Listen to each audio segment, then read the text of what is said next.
The coal mine wasn't far now.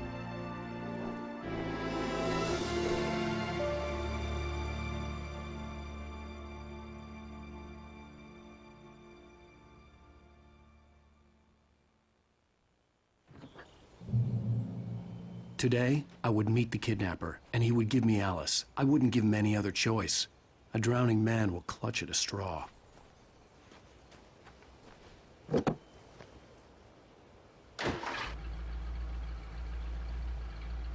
Little by little, without realizing it, I'd come to believe that the story in the manuscript was coming true. The current of its narrative had taken me deeper and deeper into dark waters. Alice had been taken from me. Barry was probably in jail. I was a fugitive from the FBI. The whole world taken over by the Dark Presence was trying to destroy me. It all felt real, but it matched a textbook case of insanity.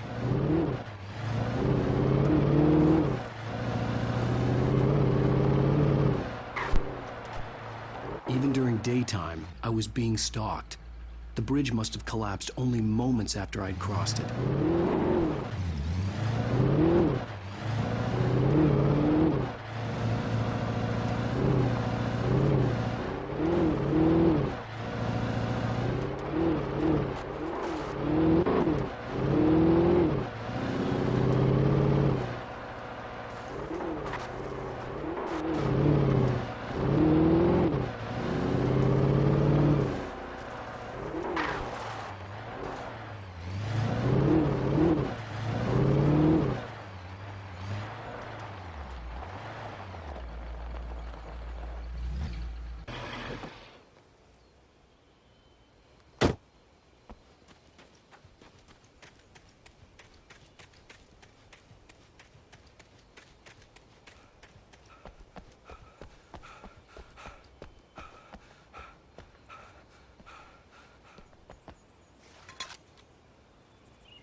This is Pat Main, and you're listening to KBF-FM. Folks, I want to apologize for kind of abandoning you to that looping music track last night, but I was detained. You see, I encountered a big-shot G-man with an itchy trigger finger who could use a lesson in manners and a boot in the ass, not necessarily in that order either. Now, folks, I know I'm not being very informative here, and I apologize for that. I really should just keep quiet, but I'm just so peeved right now, because some people just shouldn't be carrying badges. I'm just glad that our Sheriff Breaker was there to straighten things out. And if someone I met last night is listening, let me just say, I'm sorry if my mouth got you in trouble. I'm pretty sure you're not the bad guy here. Godspeed, son. I hope you know what you're doing. Now, on a lighter note, I'll be talking to Dr. Nelson all morning. But first, a little music.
welcome back to KBF FM. Hope you enjoyed that tune. Now, Doc, you were talking about life and finding that special someone, that soulmate. Well, you were talking about that. I was saying I don't buy it.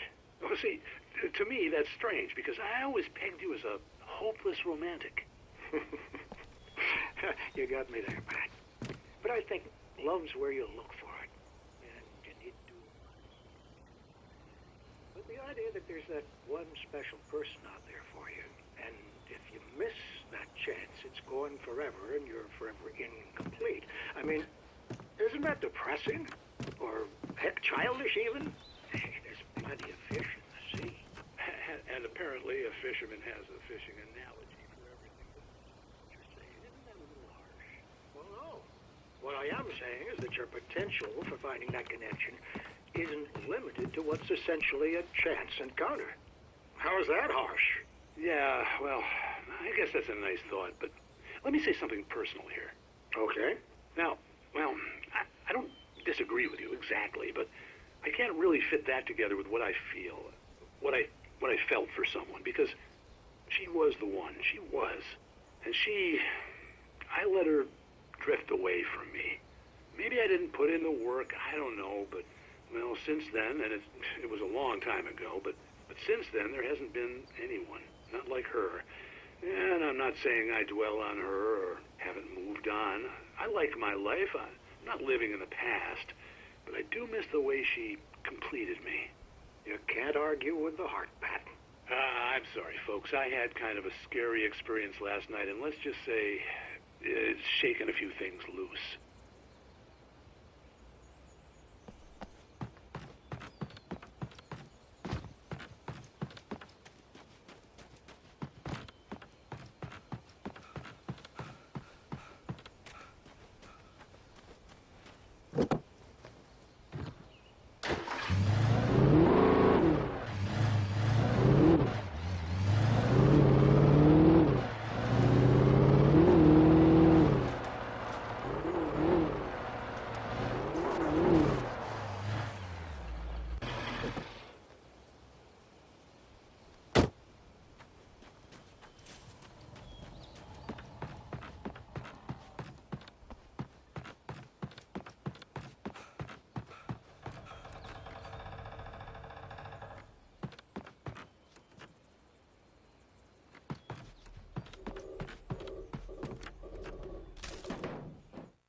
For Mott, spying on the writer on the ferry had been a disappointment. His boss had made Wake out to be something special, but Mott hadn't been impressed.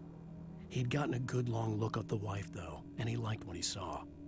Mott had fantasized about goading Wake into a fight, but it hadn't happened. Still, he'd get his chance to see if the writer had anything in him. He'd been promised as much.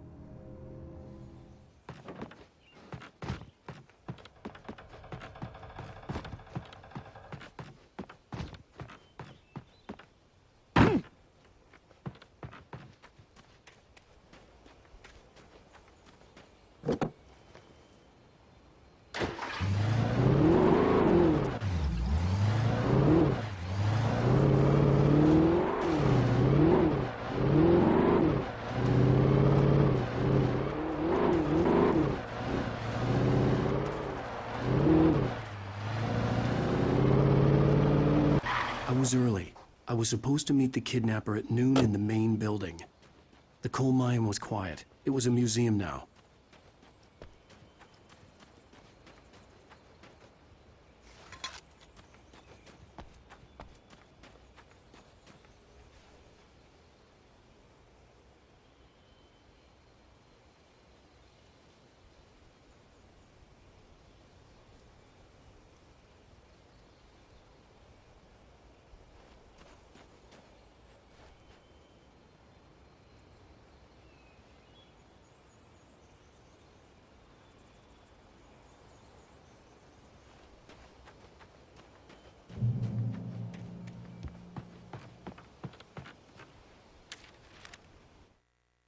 With Nightingale gone and the night wind blowing in through the broken studio window, Maine stared at Sarah.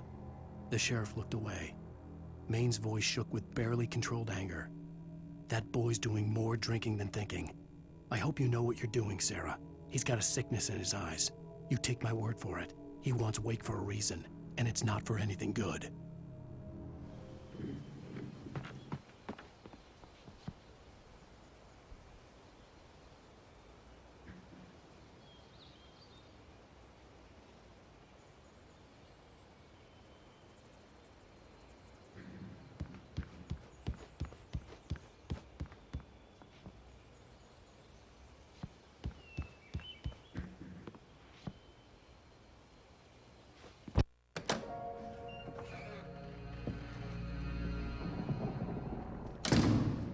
I didn't want to go outside.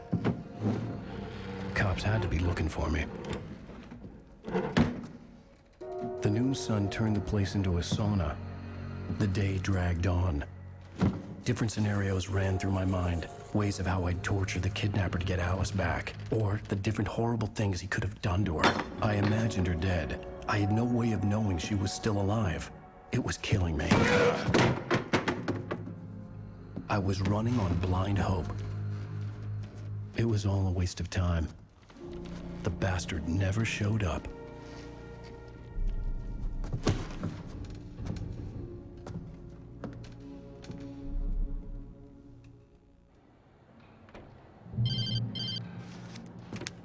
Wake! Where the hell are you? Change of plans. You know where Mirror Peak is? It's a big mountain north of where you are. You follow the path from the mine, you can't miss it. There's a lookout point there. I'll be waiting. I'm through being jerked around by want you. to see your wife alive? Because if you do, you better watch what you say to me. Do we understand each other? I want to talk to Alice. Yeah, and I want the manuscript. Don't keep me waiting, Wake. Hello? Hello! Ah! I'm gonna kill him! I had to get to Mirror Peak.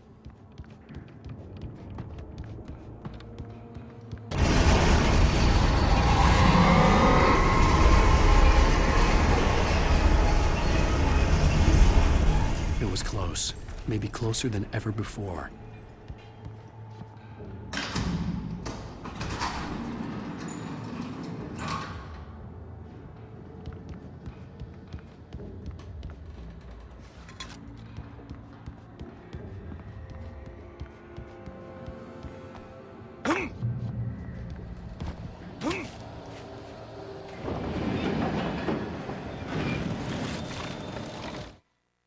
When Thomas Zane fell for Barbara Jagger, it happened fast. She was young, vibrant, and beautiful, full of life.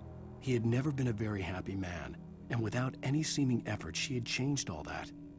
Zane felt good for the first time in his life. Everything she did was another piece of a jigsaw puzzle he hadn't even known he'd been missing. And best of all, she made the words flow, strong and sharp. She was his muse.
reached the hillside ahead was to go through the building. I had to find a way to avoid electrocution.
Some of the Taken retained echoes of their former selves, but these were just the nerve twitches of a dead thing. Nothing remained but a shell covered and filled with darkness. In most cases, these puppets were enough for the purposes of the Dark Presence. But for anything more elaborate, as with the writer, it was different. It needed his mind. And so rather than taking him over completely, it merely touched him.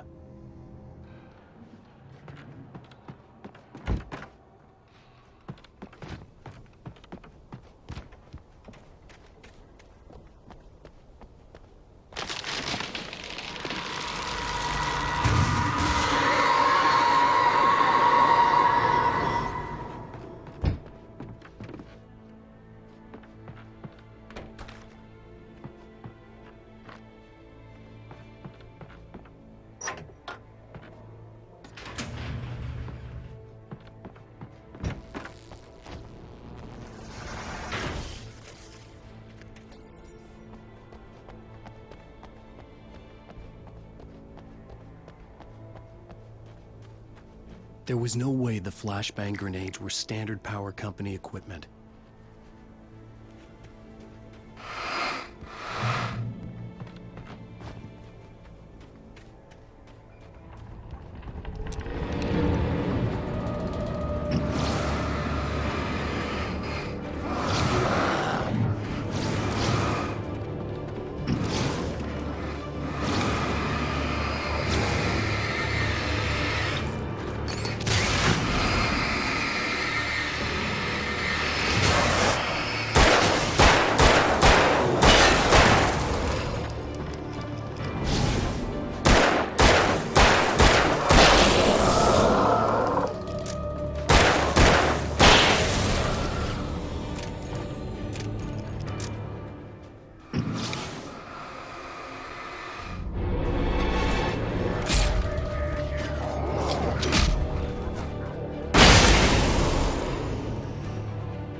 I stared through the bars of the jail cell.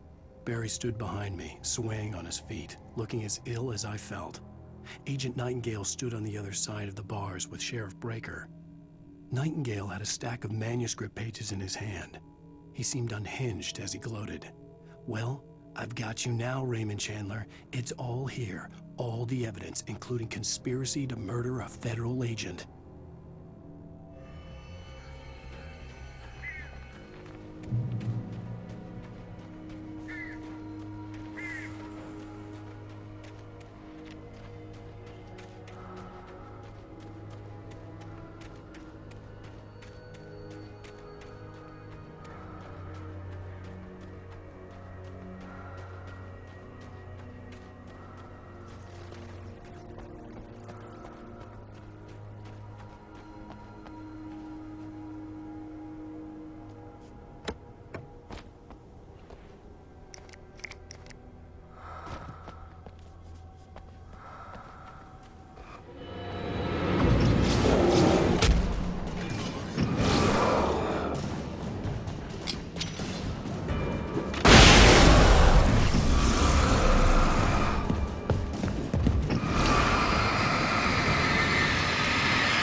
I had no real plan. I was going to give the kidnapper all the manuscript pages I had for Alice. If that wasn't enough, I'd hold him at gunpoint and make him talk.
dark presence was moving ahead of me in the same direction I was going. A cold feeling settled itself in the pit of my stomach. Was it going for Alice?